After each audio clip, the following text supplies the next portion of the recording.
Hey there, Wolfpack fans. It's me again, Kenton Gibbs, bringing you another episode of Locked On Wolfpack. And today's episode is brought to you by LinkedIn Jobs.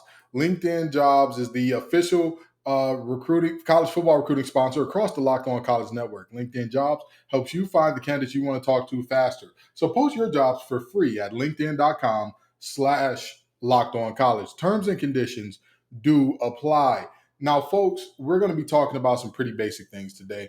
We're going to be going over the NC State specific version of, what is and is not important, or what we learned from Media Day, as well as touching on some of the teams or some of the different ideas that some of the fans gave to me in terms of who the other ACC teams could be as expansion looms on the horizon, and as Philip said that there were going to be more teams added soon. So we'll talk about all that and more on today's episode of Locked On Wolfpack.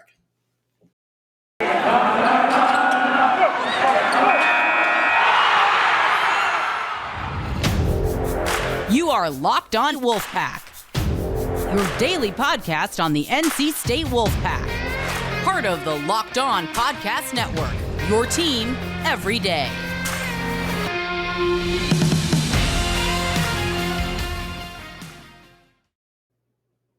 So, folks, there were, again, a lot of things that we learned about the conference at large, some things that we learned about NC State, and I'm going to run those down for you in order which is going to be pretty basic. Again, there's going to be some that are like, we expected this, we knew this, it kind of makes sense. And then there are going to be some that are like, really? There are going to be some that will have you scratch your head or a little bit surprised. So let's get into it, man. Let's get into it. The first thing that we learned that I know that most of us knew is I talked to Drake Thomas when he was on the main podium, and I said, what does it do for you to have players like Isaiah Moore and like Peyton Wilson to be sharing a linebacking core with them, in essence, to be a part of a linebacking core that includes you three? What does it do for your play? And he said that everything we do and every facet of the game is competitive. They race to the ball, they see who can get there the quickest and all that good stuff. And so it's beautiful to see that, because I'm going to tell you, the way in which competition works, that's one of the things that will make a team great. And how do I explain that? Okay, I look at it like this. To me, it all starts with the big guys running. But at times, when you have an entire unit of little guys running or smaller guys running, that's where it gets going. It's a snowball that builds into an avalanche. The way it starts is you see those three running to the ball like bats out of heck, and their hairs right. And then the coach is watching the tape. The defensive coordinator, probably Gibson, or the position coach, stops the tape and says, okay, now, wait a minute. We run a 3-3-5, so we've got 3 defensive linemen. We've got 3 linebackers.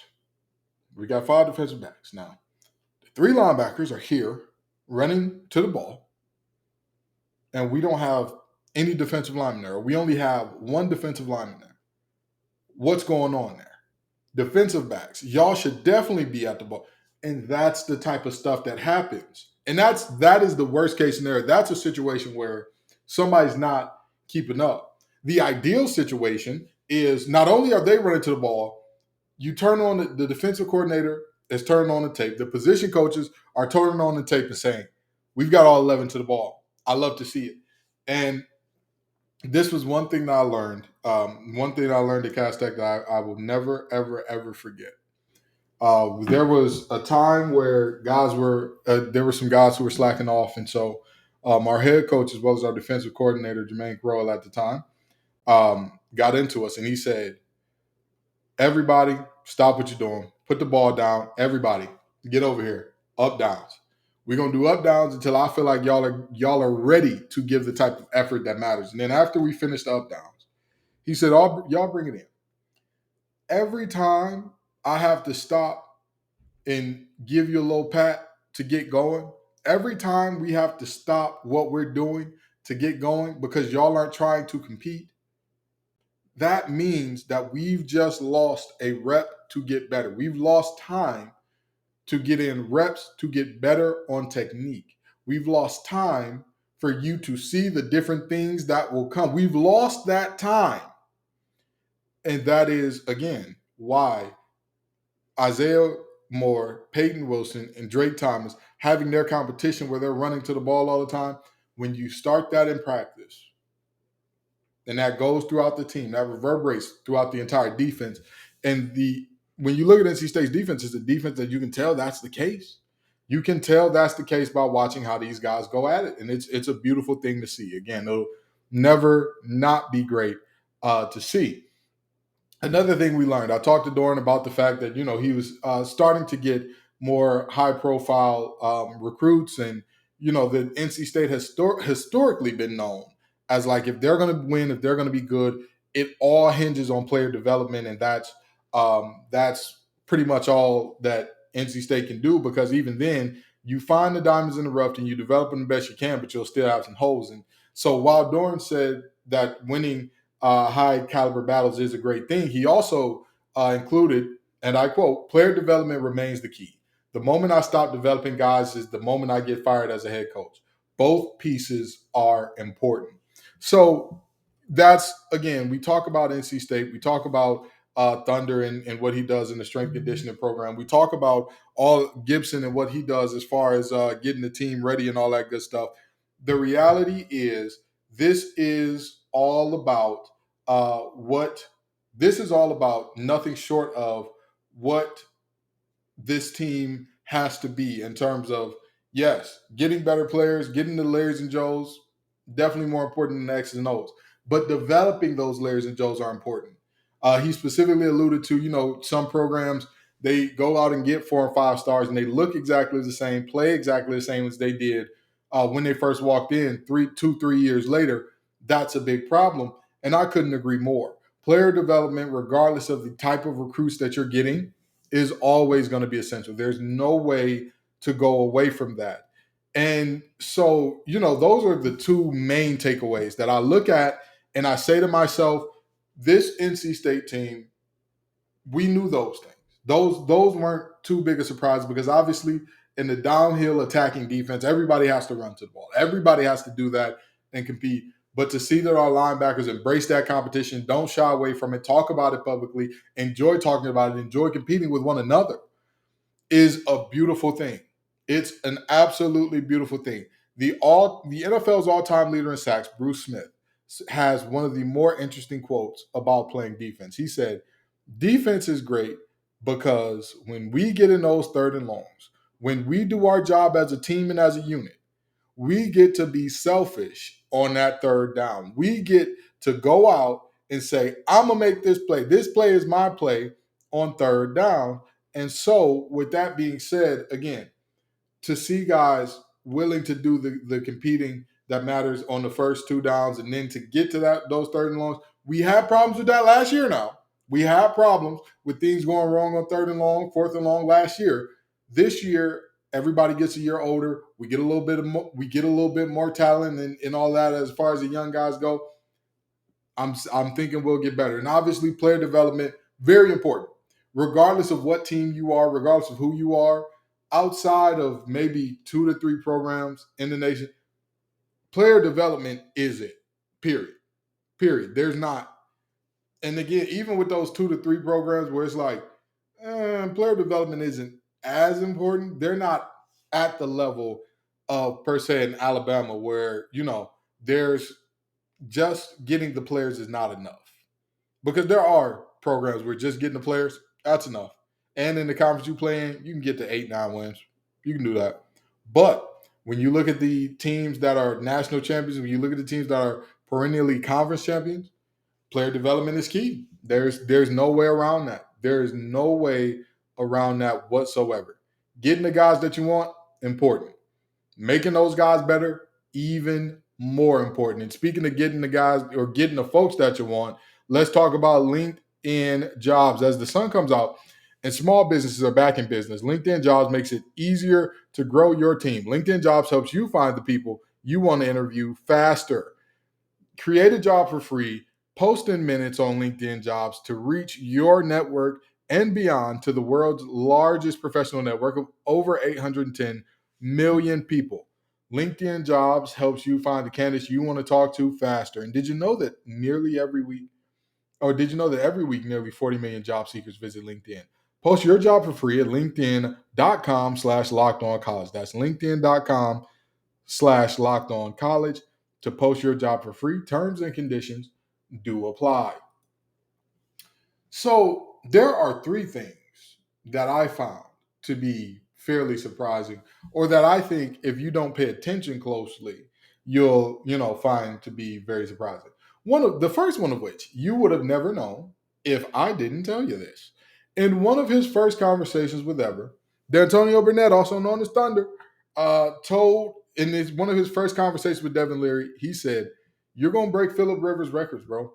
Philip, that came straight out of Devin Leary's mouth to me when I asked him, how do you feel about hearing Philip Rivers say that you're going to rewrite the record book, which he is the head guy in charge of? And he said, "Man, it's incredible to hear, and it's again, it's one of those things that hearing Thunder tell him in one of his first conversations, you're going to break those records." When he came in as a 180-pound freshman, that there wasn't he wasn't the most highly rated or highly recruited guy in the world. That is something in and of itself. And to see what Devin Leary has continued to do, and what we expect he'll do this year. Talk about calling your shots. As a head strength and conditioning coach, again, you can't take your hat off enough for Thunder. And so that's one of those things that is just absolutely amazing to hear. And of course, Devin Leary talked about how he's put on 35 pounds of muscle and gotten stronger, gotten faster, gotten more limber, gotten more flexible and durable. And so that's extremely important as well. And the next thing that may surprise some people, NC State was not only Isaiah Moore's only ACC offer, we were his only Power 5 offer. He had the only other offers he had were from Army, Navy, Coastal Carolina, Kent State, Nevada, Old Dominion, and UTSA. Ladies and gentlemen, I kid you not, this is a Virginia product. This is a Virginia product. It's not like he's from the middle of nowheresville, Idaho, where you can't see him, and the only way you're going to see him is if he just happens to come by your campus, something like that. No, sir. This young man came out of a hotbed, as in essence, of sporting talent altogether in Virginia, and he was not a very highly recruited guy, which in hindsight is very surprising. That is very, very surprising. You're looking at a linebacker that, again, has been described as cerebral more times over than I could imagine. I mean, it's to a level that it's like, wow, it's one thing to be talked about as cerebral as a Mike linebacker, because that happens. That's a part of the deal. That's one of the things that you have to do to be proficient at that job. But when you go beyond that and you say, okay, this is his main trait, this is the main thing that you say when you look at this guy, that's impressive, especially for a linebacker with good size, 6'2", about 220 pounds, 215 pounds, and can move sideline to sideline, can make tackles all over the field. To think that his mind is the part that everybody talks about, rants and raves about, that is flatly impressive. And so Isaiah Moore, all the love in the world to that guy, because it's amazing. And shout out to Coach Doran and his staff for finding that diamond in the rough, for finding a guy who had no other Power 5 offers, and you turn him into an all-conference guy. This is what I was talking about earlier. Player development will always be key. Always. Always. Because the ability to turn a guy like that, a guy who was nowhere near the ESPN 300, who was nowhere near being talked about as like, oh, that's going to be an impact guy coming in. We're expecting, or you look at that and expect great things to start. To see him doing what he's doing, the way he's doing it, is flatly impressive. Anybody who says it isn't, well, I'd like for you to show me how likely it is that a guy who, hey, this is my only Power 5 offer at whatever school, goes on to become everything that Isaiah Moore has. So that's amazing as well. Another thing, all of the guys who spoke, including Doran and all three of the players, of course, they all spoke about the magnitude that this season could have on NC State as a program going forward. Now, of course, you expect that from Doran because he's going to be here. He's going to, he's if this year is great, if this year is bad, as long as nothing absolutely like ludicrous off the field happens or anything like that, he's still going to be here. So, of course, you're going to know that he is very conscientious and very attentive to the legacy, to the level, to the expectations of the program. But to see the players, many or two of the three, I don't believe that Drake Thomas or Isaiah Moore have any eligibility going forward. I think maybe Drake Thomas does. But what I do know is that those guys will not be here beyond a couple years at latest. Devin Leary included in that as well, right? Not going to be here beyond a couple years at latest. And they talk about, hey, this year could be a banner year that changes the trajectory of this program. And again, they're not shying from it. They're not shying from it. They're not running from it. They're not, oh, well, we're just the old guys and we just do our best and, we're going to see how things roll out. This team is conscious of who they are. They're conscious of what is expected of them, and they're very aware of what will happen if they perform to that level of expectation. And that's essential. That's essential. I'm going to tell you something that my mother told me a long time ago, and it has long stuck with me. She said, Ken, the worst man to be in the world is the man that people expect nothing from. And as a child, I didn't understand that. As a child, I was like, how, in what world does that make sense? That sounds like a pretty cool life. Nobody expects anything. You get to have it easy. It's summertime and the living is easy. That sounds like a good thing. As a man, I've grown to understand. People expect something of you because you have done well in the past. And as an adult, if people don't expect anything of you, there's a problem there. As a program, if people don't expect anything out of you as a program, if people expect 8 wins to be your ceiling as a program, that's a problem. That's a problem. If any year that you win over 7 games is like, oh man, we're never going to see this again for another 30 years. What a great job. You're in a bad space as a program. So these guys are conscious of what this year means going forward, what this year means for resetting expectations, what this year means in terms of not only the reputation in this conference and in this state, but nationally. Let's just be honest. Let's just be honest. And we can all say, well, one ACC championship doesn't do it. Of course it doesn't. Of course it doesn't. No, one does not do it. If you were to ask most people, what is your opinion of Pitt today, right? It wouldn't be drastically different than it was a year ago. However, if Pitt were to go back to back, if they were to sustain the level of excellence that they're at the top of the coastal every single year, that attitude changes. And at the end of the day, that has to start somewhere. If we're looking at terms of NC State, that has to start somewhere. Why not have it be this year? Why not? These guys are aware of it. They're leaning into it, and I'm loving to see it. We got to have a word from our sponsors, and we'll be right back. So there is a few things that folks reached out to me with and contacted me with in terms of this could be a thing or how would this work out for NC State or the ACC in terms of teams that could be added in. And Bama Wolf on Twitter, shout out to Bama Wolf. They followed me and reached out to me and said the new 3 ACC teams could be the academies, meaning the service academies, Army, Navy, Air Force.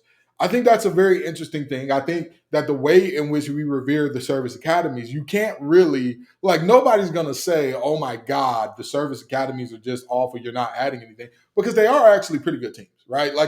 They're pretty good teams. I think the only team that would present a problem in that space would be Air Force, because that's a long, long, long way of travel. That's a pretty long way of travel as opposed to going right up and down the coast for Navy and Army. So that's something to think about there. But all in all, I would be surprised to see all three of the academies come over to the ACC. The two academies that are not currently affiliated with a conference, I can see, because Air Force is currently in Mountain West. But who knows? It'd be an interesting thing to see. Thank you all so very much for coming out. I appreciate you every single time. Y'all make this show what it is. Peace and love, y'all. And as always, go Pack.